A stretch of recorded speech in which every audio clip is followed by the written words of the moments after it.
Video like जरूर कर लीजिए और ऐसे वीडियो लगातार फ्री में पाने के लिए चैनल को तुरंत सब्सक्राइब कर लीजिए और बेल आइकन को जरूर टैप कर लीजिए ताकि आगे भी सारे वीडियो आपको मिलते रहे। यूट्यूब में फॉलो करते हैं तो प्लीज ये वाला फ्री टेलीग्राम चैनल जरूर ज्वाइन कर लीजिएगा। सारे नोटिफिकेशन सारे अपडेट यहीं पे आते हैं, ध्यान रखिए। हेलो फ्रेंड्स, आपका स्वागत है सी सेट प्रिपरेशन के इस यूट्यूब चैनल पर। आज की इस क्लास में हम लोग यूपीपीएससी आरओ 2020 के हिंदी के पेपर को हल करेंगे। ठीक है, तो हम लोग यहाँ पे समझेंगे कि हिंदी किस स्टैंडर्ड का आपको पेपर में देखने के लिए मिलेगा। देखिए, पहला प्रश्न यहाँ पर दिया भौतिक का विलोम शब्द है। देखिए, अगर भौतिक की बात करेंगे तो भौतिक का विलोम शब्द जो है इसमें बिल्कुल सही ऑप्शन है आध्यात्मिक। भौतिक का मतलब होता है सांसारिक वस्तु है, मतलब जो संसार से जुड़ी हुई है, और आध्यात्मिक का मतलब होता है कि मतलब इस लोक से ना अलग होकर के संसार से अलग चीज़ों की बात जब की जाती है तो वहाँ पे आध्यात्मिक अर्थ बनता है। आगे प्राची शब्द का विपरीतार्थक शब्द। देखिए, प्राची जो है, प्राची शब्द होता है, प्राची का मतलब होता है ये दिशा बताया जाता है, प्राची का मतलब होता है पूर्व। ठीक, तो अब सबको पता है कि प्राची का मतलब जब पूर्व हो गया तो पूर्व का उल्टा क्या होगा, पूर्व का उल्टा होगा पश्चिम, है ना। तो पश्चिम को कहा जाता है प्रतीची। इसका बिल्कुल सही आंसर होगा ऑप्शन नंबर बी। प्राची का विलोम शब्द होता है प्रतीची। प्रतीची का मतलब होता है पश्चिम। चलिए आते हैं अगले प्रश्न पर। देखिए, यहाँ पे प्रश्न संख्या 3 दिया है कि समष्टि का विलोम शब्द है। देखिए, समष्टि का मतलब जब समष्टि कहा जाता है ना, समष्टि का मतलब होता है एक विशेष समुदाय, मतलब विशेष समुदाय, विशेष समाज। मतलब इसमें क्या होगा ना, पूरा का पूरा एक ग्रुप होगा लोगों का, तो उसको समष्टि कहा जाता है। तो समष्टि मतलब पूरा समाज होगा, और जब समष्टि का उल्टा बनेगा तो एक आदमी की बात की जाएगी तो उसको कहा जाता है व्यष्टि। ऑप्शन नंबर 20 इसका बिल्कुल सही होगा। चलिए अब आते हैं अपने अगले स्लाइड पर। देखिए, अगले स्लाइड पर यहाँ पर कुछ क्वेश्चंस दिए गए। ये सभी क्वेश्चन जो ये पूरा का पूरा पेपर यूपी पीएससी आरओ 2020 के हिंदी का पेपर है, उसी को हम लोग डिस्कस कर रहे हैं। यहाँ पे प्रश्न संख्या 4 दिया गया है, निम्नलिखित में से विलोम शब्दों की दृष्टि से एक युग्म गलत है। आपको वह युग्म बताना है कि कौन सा युग्म गलत है। देखिए, विधि, विधि मतलब विधि का उल्टा हो जाएगा निषेध, ये बिल्कुल सही युग्म है। आह्वान, विसर्जन, ये भी बिल्कुल सही है। ठीक, देखिए आग्रह, आग्रह का लिखा है विग्रह। देखिए, आग्रह का मतलब होता है ना, एक तरीके से आप क्या कर रहे हैं, आग्रह कर रहे हैं, उससे निवेदन कर रहे हैं। ठीक है, इसका विलोम शब्द होता है दुराग्रह। ठीक है, तो दुराग्रह इसका विलोम होगा। दुराग्रह के अतिरिक्त आप अनाग्रह भी कह सकते हैं, जबकि विग्रह का मतलब होता है चीज़ों को अलग अलग करना। तो जो ऑप्शन नंबर सी है ना, इसमें गलत तरीके से प्रयोग किया गया, तो इस प्रश्न का बिल्कुल सही आंसर है ऑप्शन नंबर सी। बाकी अमीय, हलाहल, ये भी बिल्कुल सही है। प्रश्न संख्या 5, प्रश्न संख्या 5 में पूछा जा रहा है कि विलोम शब्द की दृष्टि से इसमें से कौन सा युग्म सही है। मतलब आपको सही युग्म बताना है कि कौन सा युग्म सही है। देखिए, आकीर्ण, विकीर्ण, ये गलत हो जाएगा। इप्सित, अभिप्सित, ये भी गलत हो जाएगा। दोष, सदोष, ये भी गलत हो जाएगा। आदृत, आदृत का मतलब होता है आदर के साथ। ठीक है, मतलब एकदम सम्मान के साथ। और निरादृत का मतलब होता है अपमानित करके, बिना आदर के साथ। तो ऑप्शन नंबर सी बिल्कुल सही होगा। चलिए प्रश्न संख्या 6 की बात करेंगे, तो प्रश्न संख्या 6 में पूछा जा रहा है कि शुद्ध वर्तनी वाले शब्द का चयन कीजिए। देखिए, यहाँ पे देदीप्यमान लिखने का प्रयास किया गया। देखिए, आज यहाँ पे देदीप्यमान लिखने का प्रयास किया गया, तो देदीप्यमान, ठीक है, इसमें यहाँ पे ये तो सही है। दैदीप्यमान ये नहीं होगा, है ना। देखिए, देदीप्यमान ये भी गलत हो जाएगा। दैदीप्यमान ये भी गलत हो जाएगा। देदीप्यमान ऑप्शन नंबर डी इसका बिल्कुल सही होगा। चलिए आते हैं अगले स्लाइड पर, अगले प्रश्न पर। प्रश्न संख्या 7 यहाँ पर दिया है। 7वां क्या पूछा जा रहा है कि निम्नलिखित में से अशुद्ध वर्तनी वाला शब्द है। देखिए, इसमें ना 4 शब्द लिखा गया, इसमें से एक शब्द गलत है। आपको वो शब्द चूज करना है कौन सा शब्द गलत। देखिए, कौतूहल बिल्कुल सही लिखा गया, अनधिकार बिल्कुल सही है ना, निरपेक्ष बिल्कुल सही है, पौराणिक, पौराणिक में ना जो ये ड़ होता है यहाँ पे छोटी की मात्रा रहेगी, तो इसका सही स्वरूप होगा पौराणिक, ऐसे लिखा जाएगा। ऑप्शन नंबर डी इसमें जो था ये गलत लिखा गया, तो इसका सही स्वरूप ये होगा। ठीक, चलिए क्वेश्चन नंबर 8 यहाँ पर क्या है, निम्नलिखित वाक्यों में से शुद्ध वाक्य। अब 4 वाक्य लिखा गया, 4 वाक्य में से एक वाक्य सही है, उसे देखने। देखिए, मुझसे यह काम संभव नहीं हो सकता। देखिए, सेंटेंस पढ़ के पता चल रहा है मुझसे यह काम संभव नहीं हो सकता। देखिए, संभव नहीं हो सकता, तो यहाँ पे सकता और नहीं दोनों एक साथ नहीं आएगा, है ना, ये गलत हो जाएगा, है ना। मतलब संभावना की बात है, ये भी संभावना को दिखा रहे, तो ये गलत हो जाएगा। यह बिल्कुल भी बात नहीं करना चाहता, सॉरी, वह बिल्कुल भी बात नहीं करना चाहता। तो देखिए, वह बिल्कुल भी बात नहीं करना चाहता, ये नहीं होगा। ठीक है, यहाँ पे वह बिल्कुल बात नहीं करना चाहता, तो ये भी गलत हो जाएगा। तीसरा शब्द है इसमें वाक्य दिया है, यह कविता अनेक भाव प्रकट करती है, ये भी सही दिख रहा है, आगे भी पढ़ लेते हैं। इन दोनों में से केवल यही अंतर है, ठीक है, इन दोनों में केवल यही अंतर है, तो ये भी गलत हो जाएगा। तो ऑप्शन नंबर सी इसका बिल्कुल सही होगा, 8 का सी। चलिए आते हैं प्रश्न संख्या 9 पर। प्रश्न संख्या 9 क्या बोल रहा है यहाँ पर, निम्न में से एक वाक्य शुद्ध है, आपको वाक्य बताना है कि कौन सा वाक्य शुद्ध है। अब देखते हैं, देखिए इसके बावजूद भी हमसे हिंदी लिखने में बहुत भूल हो जाती है। देखिए इसके बावजूद भी हमसे हिंदी लिखने में बहुत भूल हो जाती है, इसके बावजूद भी हमसे हिंदी लिखने में बहुत भूलें हो जाती हैं, इसके बावजूद भी हम लोगों से हिंदी लिखने में बहुत भूल हो जाती है, इसके बावजूद हम लोगों से हिंदी लिखने में बहुत भूलें हो जाती हैं। ठीक, तो अब आपको देखना है इसमें से कौन सा वाक्य शुद्ध है। अगर आप इन सभी को देखेंगे तो इसका बिल्कुल सही आंसर लग रहा है, इसके बावजूद मतलब ये सही है, हम लोगों से ये भी सही, हिंदी लिखने में बहुत सी भूलें हो जाती है। देखिए यहाँ पे बहुवचन है तो भूलें होगा, तो ऑप्शन डी इसका बिल्कुल सही होगा। प्रश्न संख्या 10 पर आते हैं। प्रश्न संख्या 10 यहाँ पर क्या दिया गया, प्रश्न संख्या 10 आपको ये बोल रहा है कि अशुद्ध वाक्य का चयन कीजिए। इसमें 4 वाक्य लिखा गया, इसमें से एक वाक्य ना अशुद्ध होगा, उसको देखना है। देखिए पुलिस द्वारा डाकुओं का पीछा किया गया, ठीक है, पुलिस ने डाकुओं का पीछा किया, पुलिस द्वारा किया गया, ठीक है, सही है। देश की वर्तमान मौजूदा हालात ठीक नहीं है, ठीक है। देखिए देश की वर्तमान मौजूदा हालात, ठीक है। अब यहाँ पे या तो वर्तमान हालात बोला जाए या तो मौजूदा हालात बोला जाए, दोनों में से एक नहीं बोला जाएगा, तो ये वाक्य गलत हो जाएगा। ऑप्शन नंबर 20 का बिल्कुल सही होगा।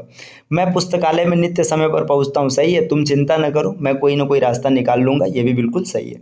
ठीक, अगला क्वेश्चन देखिए, क्वेश्चन नंबर 11 क्या है, क्वेश्चन नंबर 11 बोला जा रहा है यहाँ पे परंपरा से चली आ रही बात के लिए प्रयुक्त होने वाले शब्द को क्या कहते हैं। अगर कोई चीज़ परंपरा से चली आ रही है तो उसको अनुश्रुति कहा जाता है, इसका ऑप्शन नंबर डी बिल्कुल सही हो जाएगा।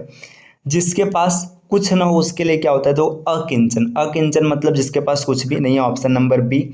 स्वेद से उत्पन्न होने वाला, अब देखो जो चीज़ स्वेद से उत्पन्न होता है उसको स्वेदज कहते हैं। देखिए ज का मतलब होता है से उत्पन्न हुआ, स्वेद मतलब स्वेदज, ऑप्शन नंबर ए हो जाएगा। अंडज मतलब अंडे से उत्पन्न होने वाला है ना, पिंडज मतलब पिंड से उत्पन्न होने वाला। चलिए अब आते हैं क्वेश्चन नंबर नेक्स्ट पर 14 पर। 14 में क्या दिया है, क्वेश्चन नंबर 14 ये बोला जा रहा है कि अपरिणित शब्द में अपरिणित शब्द निम्नलिखित में से किस वाक्यांश के लिए प्रयुक्त होता है। तो अपरिणित की बात कर रहा है और पूछा जा रहा है किसके लिए प्रयुक्त होता है। देखो परिणित का मतलब होता है शादी, है ना, मतलब विवाह हुआ, तो अपरिणित का मतलब जिसका विवाह नहीं हुआ है, ऑप्शन नंबर बी इसका बिल्कुल सही हो जाएगा। अपरिणित मतलब जिसका विवाह नहीं हुआ है। चलिए आते हैं अगले प्रश्न पर। अगला प्रश्न आपके सामने क्या है, देखिए यहाँ पे प्रश्न संख्या 15 है ना। प्रश्न संख्या 15 में क्या, निम्न में से किस वाक्यांश के लिए दुर्निवार शब्द प्रयुक्त होता है। तो देखिए दुर्निवार की अगर बात करेंगे तो दुर्निवार का मतलब होता है जिसका मतलब जिसे दूर न किया जा सके, मतलब जिसका निवारण नहीं है, जिसे दूर नहीं किया जा सकता है, उसी को दुर्निवार कहते हैं। तो जिसे दूर करना कठिन है, जिसे दूर करने में समस्या होती है, ऑप्शन नंबर ए इसका बिल्कुल सही हो जाएगा। ठीक, चलिए आते हैं अगला। निम्नलिखित में से तत्सम शब्द है। देखिए तत्सम का मतलब वो होता है कि कोई भी शब्द जो संस्कृत से सीधा का सीधा हिंदी में है उसको तत्सम शब्द कहते हैं, और जो संस्कृत से ना आकर के उसका रूप बदलते हुए किसी अन्य माध्यम से आया हुआ है उसको तद्भव कहते हैं। तो यहाँ पे आपसे प्रश्न पूछा जा रहा है कि निम्नलिखित में से तत्सम शब्द कौन है। तो अगर तत्सम की बात करेंगे, देखिए दही, ठीक है, गयंद, गाहक, ठीक है, ये सब आपके तद्भव हैं। इसका सही ऑप्शन होगा जीर्ण। जीर्ण जो है ना ये एक तरीके से तत्सम शब्द है। अगहन का तत्सम रूप कौन सा होगा, अगर अगहन की बात करेंगे तो अगहन का तत्सम रूप होता है अग्रहायन। अग्रहायन ऑप्शन नंबर ए इसका बिल्कुल सही होगा। चलिए प्रश्न संख्या 17 के बाद आते हैं प्रश्न संख्या 18 पर, है ना। 18 यहाँ पर प्रश्न पूछा जा रहा है कि निम्नलिखित में से तद्भव शब्द है। तद्भव मतलब क्या होता है कि जो संस्कृत से बदल करके हिंदी में है, मतलब डायरेक्ट संस्कृत से नहीं है। देखिए चतुर्दश है ना, ये 14 को कहते हैं, ये आपका तत्सम शब्द है। चतुर्थ और चत्वार ये दोनों 4 होता है ना, 14 ये आपका तद्भव शब्दों का ऑप्शन नंबर सी। अभ्यंतर का तद्भव शब्द है, तो देखिए अभ्यंतर का तद्भव पूछा जा रहा है, तो अभ्यंतर मतलब होता है भीतर की ओर, ठीक, तो इसका सही ऑप्शन हो जाएगा ऑप्शन नंबर 19 का बी बनेगा, भीतर की ओर। चलिए करपट, करपट का तद्भव रूप है, तो करपट कपड़े को कहा जाता है, तो इसमें बिल्कुल सही आंसर है ऑप्शन नंबर डी कपड़ा। चलिए क्वेश्चन नंबर 21 पर आते हैं। प्रश्न संख्या 21 क्या है, देखिए वह बहुत खाता है इस शब्द में आपसे पूछा जा रहा है, मतलब इस वाक्य में बहुत शब्द किस प्रकार का विशेषण है। देखिए अब यहाँ पे बहुत की बात कर रहे हैं, है ना। अब बहुत मतलब कितना, कुछ नहीं पता चल रहा है ना, कुछ डेटा पता चल रहा है। बहुत मतलब ऐसा निश्चित तो कुछ नहीं, मतलब बहुत में कितना आएगा नहीं पता है ना।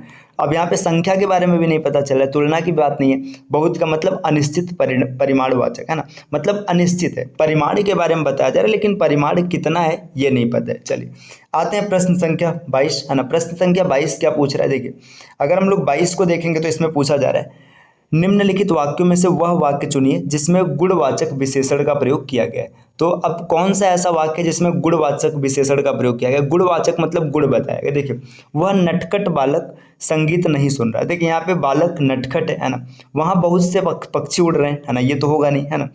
मैंने 10 मन गेहूं खरीदा, ये भी नहीं होगा, है ना। एक आदमी, ऐसे आदमी लाखों में एक होते, ये भी बात नहीं होगा। तो यहाँ पे जो गुणवाचक है ये होगा नटखट बालक, ऑप्शन नंबर ए, 22 का ए हो जाएगा। चलिए अब आते हैं अगले प्रश्न पर, है ना। प्रश्न संख्या 23, सतीश चंचल बालक है, इस वाक्य में चंचल शब्द है। देखिए यहाँ पे चंचल की बात किया जा रहा है, तो चंचल क्या हो जाएगा, आपको नाम से पता चल रहा है चंचल उसके गुण को बता रहा है, तो ये गुणवाचक विशेषण हो जाएगा, ऑप्शन नंबर बी। चलिए आगे बढ़ते हैं। यहाँ पे क्वेश्चन नंबर 24 पूछा जा रहा है। 24 में क्या पूछा जा रहा है कि मानसिक विशेषण किस मूल शब्द से बना है। तो मानसिक विशेषण जो है ये मानस शब्द से बना है ना। तो मानस में जब इक प्रत्यय जोड़ा जाता है तो मानसिक बनता है, इसका बिल्कुल सही ऑप्शन होगा और ऑप्शन बी, ठीक। चारित्रिक विशेषण शब्द का मूल शब्द कौन सा है, मतलब मूल शब्द चारित्रिक का कौन सा है। तो चारित्रिक, देखिए चरित्र में जब इक जोड़ा जाएगा तो चारित्रिक बनेगा, ऑप्शन नंबर ए। चलिए अब आते हैं अपने अगले प्रश्न पर, है ना। प्रश्न संख्या 25 के बाद देखिए प्रश्न संख्या 26 यहाँ पर है ना। देखिए ये रहा, मीमांसा शब्द का सही पर्यायवाची है। तो देखिए मीमांसा की अगर बात करेंगे तो मीमांसा का मतलब होता है आलोचना, आलोचना करना किसी का, किसी चीज की समीक्षा करना, है ना। आप लोग भी समीक्षा अधिकारी बनेंगे तो समीक्षा करेंगे, है ना। समालोचन, तो इसका बिल्कुल सही आंसर हो जाएगा समालोचन, ऑप्शन नंबर सी, है ना। चलिए अब आते हैं अगले प्रश्न पर। बिजली का पर्यायवाची शब्द है, देखिए बिजली, दामिनी, सौदामिनी, चपला, चंचला, है ना, ये सब होता है। तो इसमें हो जाएगा ऑप्शन नंबर बी। निम्नलिखित में से कौन सा शब्द लक्ष्मी का पर्यायवाची नहीं। देखिए इसमें रमा लक्ष्मी का पर्यायवाची होता है, इंदिरा भी होता है, कमला भी होता है। तो जो भारती शब्द है ना, भारती, ये लक्ष्मी का पर्यायवाची नहीं है। भारती शब्द होता है सरस्वती का पर्यायवाची। चलिए आते हैं अगले प्रश्न पर। प्रश्न संख्या 29। प्रश्न संख्या 29 में पूछा गया कि निम्नलिखित में से कौन सा शब्द कपड़ा का पर्यायवाची नहीं है। तो आपको ये बताना है कि कपड़ा का पर्यायवाची कौन सा नहीं होगा। देखिए वस्त्र मतलब कपड़ा होता है, पट मतलब भी कपड़ा होता है, वसन मतलब भी कपड़ा होता है। तो वासन इसका बिल्कुल सही आंसर हो जाएगा, वासन कपड़े का पर्यायवाची नहीं है। निम्नलिखित में से कौन सा शब्द मेघ का पर्यायवाची नहीं। देखिए मेघ की बात करेंगे तो मेघ का मतलब होता है बादल, है ना। पयोधर, वारिधर, जलधर, ये तीनों ना बादल के पर्यायवाची होते हैं। तो इसमें सही ऑप्शन हो जाएगा दामोदर, दामोदर मेघ का पर्यायवाची नहीं है। चलिए आते हैं प्रश्न संख्या 31 पर, है ना। 31 में क्या पूछा गया है, आविर्भूत का सही विलोम शब्द। तो आविर्भूत का मतलब इसका जो उल्टा होता है, आविर्भूत का उल्टा होता है तिरोभूत, ऑप्शन नंबर सी। क्षणिक का सही विलोम है, क्षणिक का मतलब जो पल भर रहे, शाश्वत मतलब जो हमेशा रहे, ऑप्शन नंबर बी। अग्रज का विलोम शब्द है, अग्रज का मतलब बड़ा, तो अनुज का मतलब क्या हो जाएगा, छोटा हो जाएगा, है ना, ऑप्शन नंबर सी। अब अगले प्रश्न पर आते हैं, प्रश्न संख्या 34, है ना। देखिए प्रश्न संख्या 34 क्या पूछा जा रहा है कि यहाँ पे क्वेश्चन ये बन रहा है 34 में कि निम्नलिखित में से विलोम शब्दों की दृष्टि से एक युग्म गलत है। अब आपको ये देखना ना कि कौन सा युग्म गलत हो जाएगा। देखिए मौन, मुखर बिल्कुल सही है, गलत नहीं है। बर्बर, सभ्य, ये भी सही है। शानदार, शर्मनाक, ये भी सही। तो अनुचर, परिचर, ये भी गलत, ये गलत है। देखिए जो अनुचर है ना, अनुचर का जो विलोम शब्द होता है परिचारिका होता है, परिचर नहीं होता है। चलिए क्वेश्चन नंबर 35 पर आते हैं। तो 35 में क्या पूछा गया, विलोम शब्द की दृष्टि से इसमें से एक युग्म गलत है, वो है, मतलब एक युग्म ऐसा है जो गलत है, कौन सा गलत है। अमित, परिमित बिल्कुल सही है। सत्कार, तिरस्कार, ये भी सही है। सुख, दुख, ये भी सही। तो गलत कौन सा हो जाएगा, आच्छादित, परिछन, है ना। तो आच्छादित परिछन नहीं होगा। तो यहाँ पे ये इसका ये बिल्कुल सही आंसर हो जाएगा, ऑप्शन नंबर सी। अब इसमें एक क्वेश्चन है 36, वर्तनी की दृष्टि से शुद्ध शब्द है। तो देखिए वर्तनी की दृष्टि से कौन सा शब्द शुद्ध होगा। तो यहाँ पे बात करेंगे चिन्ह, है ना, अनुग्रहित, विरहाड़ी सही है। देखिए यहाँ पे जो ये विवर्त लिखा गया ना, ये इसमें आपसे शुद्ध शब्द पूछा जा रहा है तो विवर्त इसका बिल्कुल सही होगा। जो चिन्ह लिखा है ना, चिन्ह में ऐसे चिन्ह लिखा जाता है, अनुगृहित लिखा जाता है और यहाँ पे विरहिड़ी होगा, यहाँ पे ही रहेगा। तो इस तरीके से यहाँ पे आपका ये भी आंसर बन जाएगा। चलिए आते हैं प्रश्न संख्या 37 पे। 37 क्या बोला जा रहा है, शुद्ध वर्तनी वाले शब्द का चयन कीजिए। अब यहाँ पे 37 में ना आपको एक शब्द बताना है जो सही होगा। यहाँ पे ज्योत्सना लिखने का प्रयास किया गया, ज्योतिसना नहीं होगा, ज्योतसना भी नहीं होगा, ज्योत्सना भी नहीं होगा, तो ज्योत्सना ऑप्शन नंबर डी इसका बिल्कुल सही हो जाएगा। चलिए क्वेश्चन नंबर 38, इसमें क्या पूछा गया, वर्तनी की दृष्टि से कौन सा शब्द अशुद्ध है। आपको इसका आंसर बताना है कि वर्तनी की दृष्टि से कौन सा शब्द अशुद्ध है। देखिए कोमलांगी है ना, सम्मिलित, उत्कर्षता और अनुगृहित। तो अनुगृहित बिल्कुल सही, कोमलांगी भी सही, सम्मिलित भी सही, तो इस उत्कर्षता ऑप्शन नंबर सी यही मेरे हिसाब से अशुद्ध होना चाहिए, बाकी जो आंसर रहेगा। चलिए आते हैं प्रश्न संख्या 38 के बाद 39 पर आते हैं। देखिए प्रश्न संख्या 39 है ना, देखिए इसको ये रहा, ठीक है। देखिए 39, अब यहाँ पे क्या दिया गया, निम्नलिखित में से एक शुद्ध वाक्य है वह है। अब देखो इसमें ना 4 वाक्य लिखे गए, 4 वाक्यों में से एक वाक्य शुद्ध होगा, उसी को बताना है। तो देखिए प्रत्येक विद्यार्थी को चाहिए कि वह हिंदी की अनेक पुस्तकें पढ़े, ठीक है, ये सही दिख रहा है। हर एक, ये गलत हो जाएगा। यहाँ पे देखिए हर एक से शुरुआत हो रहा है तो ये गलत हो जाएगा, है ना, ये गलत हो जाएगा, ये सॉरी ये पहला वाला ही सही है ना, पहला सही है। तो इसके बाद आगे बचे हुए सब गलत हो जाएंगे, क्योंकि यहाँ पे देखिए हर एक लिखा है, तो हर एक से ही आपको पता चल जाएगा कि ये गलत है। आगे आते हैं प्रश्न संख्या 40 पर। देखिए 40 नंबर का प्रश्न संख्या क्या है, तो 40 नंबर की अगर बात करेंगे तो इसमें पूछा जा रहा है निम्नलिखित में से एक वाक्य अशुद्ध है, वह वाक्य कौन सा है। तो मतलब एक वाक्य ऐसा है ना जो अशुद्ध है। देखिए मोहन गेहूं पिसवाने चक्की पर गया, बिल्कुल सही दिख रहा है। निर्दय व्यक्ति से मित्रता नहीं करनी चाहिए, बिल्कुल सही है। उसके घर के पास एक मिठाई की दुकान है ना, देखिए उसके घर के पास एक मिठाई की दुकान है। अब यहाँ पे इसमें आपको अशुद्धि दिख रही है ना, तो ये आपका ऑप्शन नंबर सी इसमें बिल्कुल सही आएगा। देखिए क्वेश्चन नंबर 41 41 क्या दिया जा रहा है, 41 में पूछा जा रहा है जिसका कोई शत्रु नहीं जन्मा है। तो जिसका कोई शत्रु नहीं होता है उसको अजात शत्रु कहते हैं ना, अजात शत्रु ऑप्शन नंबर सी। खोज करने वाला, जो खोज करने वाला व्यक्ति होता है उसको अन्वेषक कहते हैं, ऑप्शन नंबर ए हो जाएगा। अब प्रश्न संख्या 43 पर आते हैं। 43 में क्या पूछा जा रहा है, जिसकी ग्रीवा सुंदर हो। अब जिसकी ग्रीवा सुंदर होता है उसके लिए एक शब्द लिखा जाता है सुग्रीव, है ना। जिसका अनुभव इंद्रियों द्वारा न हो सके, है ना, जिसका अनुभव आप इंद्रियों से नहीं कर सकते उसके लिए कहा जाता है अतीन्द्रिय, है ना। अब आते हैं अगले प्रश्न पर। प्रश्न संख्या 45 है, वाक्यांशों और उनके लिए प्रयुक्त शब्दों में निम्नलिखित युग्मों में कौन सा युग्म सही है, आपको ये बताना है। चलिए देखते हैं। जो स्त्री अभिनय करे, है ना, अभिनेता, तो ये अभिनेता तो पुरुष हो जाएगा, गलत हो जाएगा, है ना। यहाँ पे स्त्री की बात किया जा रहा है ना। जो व्याकरण जानता हो, व्याकरणिक, ये भी गलत हो जाएगा।